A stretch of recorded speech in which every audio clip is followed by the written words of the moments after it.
So we are aware of time pressures on everyone, and there were time pressures on ourselves too. So we employed a technique where we began our business with pre-shoot consultations by having it actually as another time that they came to us, another appointment if you like, because we're a classy studio and we wanted to look professional at all times.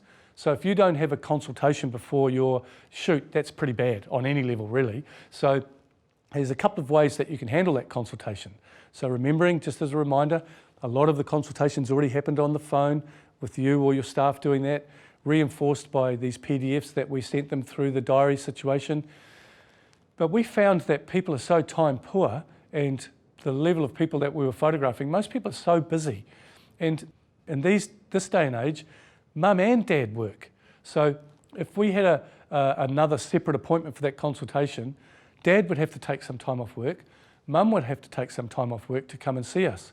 And we always insisted that what we called both decision makers should be there. So in the consultation, in that process of doing that on another appointment consultation, we discovered that people were starting to get a little bit annoyed because we were so engrossed, if you like, in informing them and being transparent that they would have to come to us for that consultation, they would have to come to us for the shoot, and then they'd have to come back for the viewing. And those 3 points of contact started to get a little bit annoying for people who are really busy. And even with my lost leader model, with that free gift, we actually had a lot of sittings falling off from the pre-consultation that was at a separate appointment, because I was always very honest about my pricing and what was likely to happen. And sometimes it sort of almost scared them off, because at that stage they hadn't yet tasted the fruit, if you like.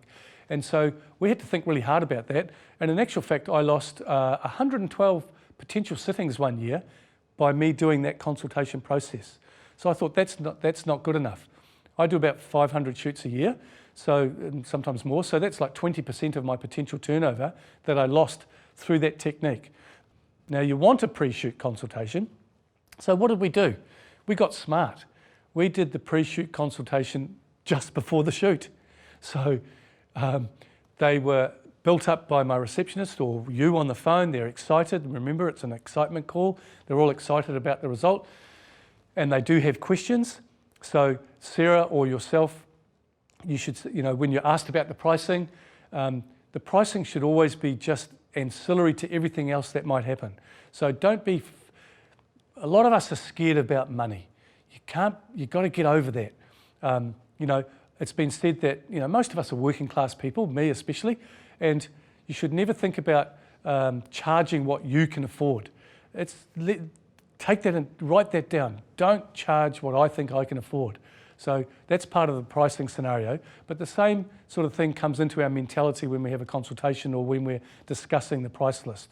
So yes, we do want to pre-inform them because they've not yet been in a situation where they're purchasing. So there's nothing wrong. We found there was nothing wrong, there was nothing sneaky with doing the pre-shoot consultation pre the shoot, just before the shoot. Because you've got them there with all the pre-education, they're all dressed and looking fantastic, and they turn up, but sure, they don't know everything about the pricing. So they sit down, we sit them down, they'll give them a cup of coffee, etc., and then we start to talk about all those things. I don't have to talk about clothing or anything like that anymore because they've turned up looking great. So now we're talking about the nitty-gritty and the bit that they are, the elephant in the room, if you like, which is the pricing. And when you have price lists, make sure that you have them in hard copy, like I have here, and that they can always take them away, because remember, we're being open about all our prices, but make sure also that it's on what's called a sort of a good GSM. GSM, I don't know what it actually stands for, but it means the quality and the thickness of the paper that you use. So, when we print something out of the computer or whatever, it's a different kind of paper. It's a little bit more loose, and that's okay because this piece of paper is an information piece of paper, but this piece of paper here is your pricing. And the pricing is very important. So when they take it home, when you hand it to them, you want it to be on a thicker piece of paper so that it itself has a little bit more, what's the word I'm giving it? A little bit, we call it mana, a little bit more presence, if you like. and that it's worthy. So if you just gave them a thin, sort of shitty little piece of paper, then it is exactly that. You're not respecting your prices or your price list. So if you can hear that or feel that or see that, you'll see what I mean without harbouring on it too long. So have a price list available, and then you discuss it with them. So it's right there, it's not hidden, it's there for you both to take on board. And you go through with them everything, so that in that pre-shoot consultation, yes, they've been given the prices. So from that point on, then they might react to those prices in different ways. And to be honest, most of the time they actually don't, because we've done such a good job at eliminating these obstacles so far that some of them definitely do. And the cool thing is that, remember, if you watch that other module, you don't want to shoot and hope. You want to shoot to sell. And we'll talk about shooting to sell later on, but you want to shoot to sell. So if they react to the price list in a certain way and they're comfortable with it, and most of the time, honestly, they just went, oh, no worries. And I say, so you're comfortable with the prices? You're comfortable with all the opportunities that we can give you? And they go, yes. But if they are concerned about the prices, and that's totally cool too, because you want to find out if they are. And if they are, then you say, great, that's no problem. Where do you feel comfortable? What's your comfort zone? Oh, look, we only want the free one. So in my marketing model, remember, I gave away a free shoot and a free portrait, which was an 8x10. And if they just wanted the free one, and I created an environment where, you know, because for some cultures and some people, men perhaps sometimes, actually pretty much anyone, if they just wanted something that was free or they don't want much, it's a little bit of like losing face, if you like. So you want to create an environment that's so welcoming that they feel okay about saying, you know what, we don't have a lot of money, or we can't spend that much, or we just want the free one. And if they said to me, look, we just want the free one, I go, fantastic. I said, we're still going to have a great time. Let's go outside, or let's do this or that, and let's get that great shot for you that you can have for life. Because if that makes you comfortable, I'm happy. If you walk out happy, I'm happy. And to be honest, shouldn't that be all our MO?